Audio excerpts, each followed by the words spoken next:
Good evening. With Sports Night, I am Mark Seal. Starting with cricket, St. Michael Merchants collected their second victory of the UWBCA Inter-Parish T20 competition when they defeated St. Andrew Rhythm last night at the 3Ws Oval. St. Andrew won the toss, batted, but were restricted in their 20 overs by some disciplined St. Michael bowling. CBC's Akeem Clinkett takes a look at that innings. St. Andrew taking first knock were in trouble early as David Carter is bowled by Dean Currency for 1 for 1 the score. Romario Graves then adds some impetus to the St. Andrew innings, getting a boundary through square leg. Graves on the go again makes room to free his arms and hit Desmond Currency out of the ground. But his fun came to an end when Dean Currency clean bowls him for 17. St. Andrew 28 for 2. Jermaine Bullen kept the board ticking as he hits Jamil Stewart over long on for 6. But St. Andrew would lose their third wicket when Kofi Herder gives Stewart an easy return catch. He made 8. St. Andrew are 51 for 3 now. 9 runs later, wicket number 4 fell as Bullen is stumped by Jonathan Drakes off the bowling of Joshua Drakes. He made 26. Akeem Jordan entered the wicket and got straight to work, going over cover for 6. Jordan is then gifted a life when Drakes puts down a difficult caught-in ball chance. So he took full advantage, swinging Stewart onto the roof for a maximum. Despite that, Drake still got his man as the brothers combine again as Jordan gloves one to be caught for 23. St. Andrew 97 for 5. St. Andrew still struggling to make 6 down when Stewart catches Lorando Best at point for 1 off the bowling of Andre Evelyn. 100 for 6 is the score. And they found themselves in even more trouble through a comedy of errors. First, Evelyn drops Carly on a broom, but Stewart inflicts a dagger when he runs out Neil Prasad without scoring. St. Andrew are 101 for 7. So, because of some tight bowling and good fielding, St. Michael were able to restrict the St. Andrew side to 103 for 7 in their 20 overs. Akeem Clinkett, CBC Sports. Well, thanks, Akeem. And in reply, the St. Michael's side got home easily, scoring 104 for 3 in 14 overs. Stewart led them with 34 from 23, while Craig St. Hill chipped in with 28 from 22. On to road tennis now. The Learning Center are the champions of the inaugural Special Student Tournament. Playing at the National Sports Council courts today, the Learning Center defeated Ann Hill 5-0 to take the title. Meanwhile, in the individual sections, Rosie Murray of Dighton Smith was crowned the female champion, while Learning Center's Kamal Butcher collected the male. CBC's Akeem Clinkett reports.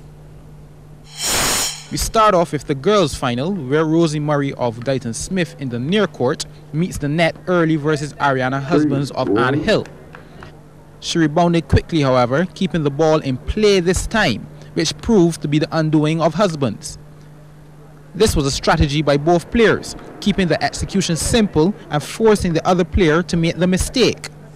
Still, it was Murray who took control after the switch as Husbands goes long this time. She then brought force, causing Husbands to go long again and take the game 21-12. Male final next, as Kamal Butcher of the Learning Center in the near court produces a backhand drop shot for the point versus Remarco Griffith of Ann Hill. Griffith replied instantly, bringing the injection which causes Butcher to go long. But Butcher showed he was in charge, producing the sweeping passing shot this time. At the switch, Butcher was still dominant, replying with conviction and collecting the points. He then finishes the match with complete control, 21-16. We move on to the team finals, where Taliba Davis of the Learning Center in the far court took on Ann Hill's Ariana Husbands, who goes out with a reply. Husbands wasted no time fighting back, producing the backhand force for the point.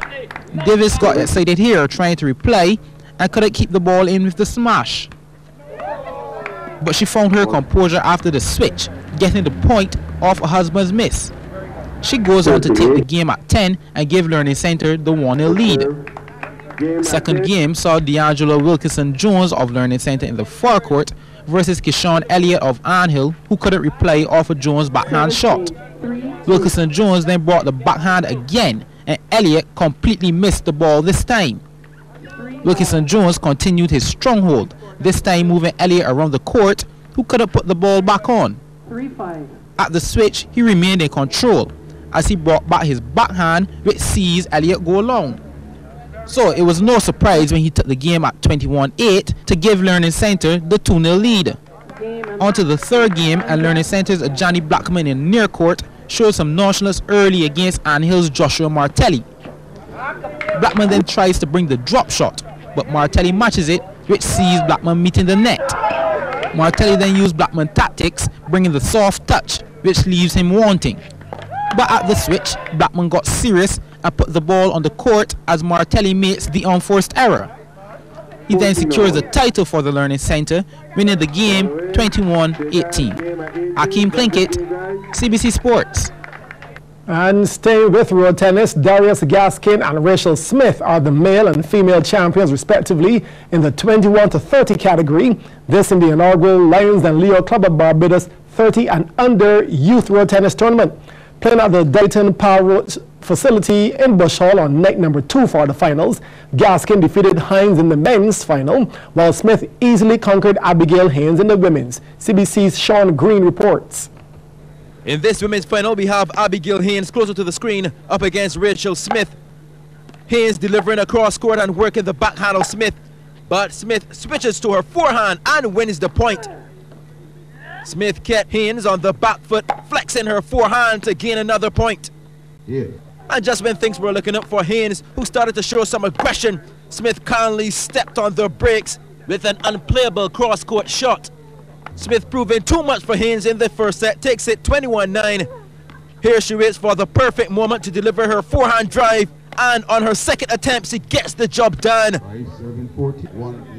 On to set number 2, and Haynes puts up an early fight, but gives Smith the point after hitting the ball too long. 1-all. Haynes collected a few more points of her own with a forehand slice, leaving Smith hitting nothing but air. But Smith bounced back and started applying the pressure, gaining point after point. Smith eventually took the second set as well, 21-8, and the title, defeating Haynes in 2 straight sets. Now to the men's final between Darius Gaskin, closer to the screen, and Dario Hines. Gaskin on this occasion returns long, giving Hines the point. Both Hines and Gaskin kept an intense battle throughout the first half of this set, showing backhand and forehand skills. But a drop shot off the net proves too much for Hines. Hines kept himself in the game, working the backhand of Gaskin and forcing the error to level the score at 13-all.